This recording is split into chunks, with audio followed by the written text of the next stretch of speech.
One lawmaker wants to make sure Missouri does not miss out on any more big-time film productions. You may have heard of shows like Ozark or the movie Three Billboards Outside of Ebbing, Missouri, all based on the Show Me State, but not shot here. Our Jesse Inman is here to talk to us about how legislation could bring more productions into Missouri. Jesse.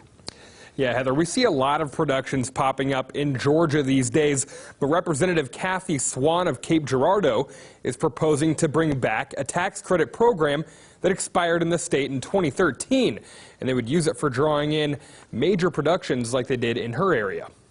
You know, we had Gone Girl filmed in Cape Girardeau. That movie helped bring in more than $4.7 million in 2013 when it was filmed in Cape Girardeau. And Representative Kathy Swan says with all the major productions Missouri is missing out on, it's time to bring that tax credit program back. We have quite a varied geography. We've been told that nearly every scene that you could want to accommodate, other than perhaps, sandy desert or ocean, can be found in some location in Missouri. Swan says House Bill 923 would help draw productions in. A tax credit of 10% would be available for out-of-state expenses, including wages paid to non-Missouri residents working on the project. As for in-state expenses, there's a 20% tax credit available for those, and a variety of things can qualify.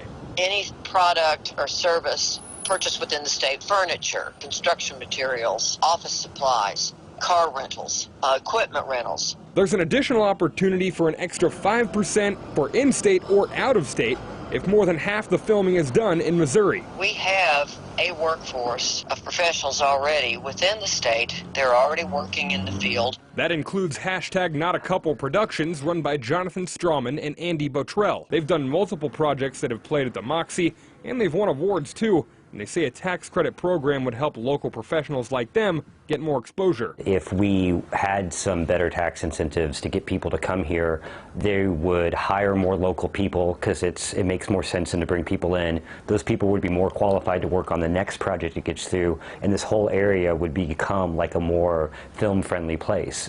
And I think also projects would start originating here that could be bigger, and it's clear that there's stories to tell in Missouri, and they're already telling them, they're just not telling them actually in Missouri. Now in Georgia, they don't have a cap on their tax credits for films, but if passed, the budget in Missouri for tax credits would sit at $4.5 million per year, and credits would be approved by the Department of Economic Development and the Missouri Film Commission. And the program, if passed, would run for 6 years, and at the end of that time, it could be renewed for an additional 6 years. Heather? Very interesting. We'll follow it and see what happens. Jesse, thanks.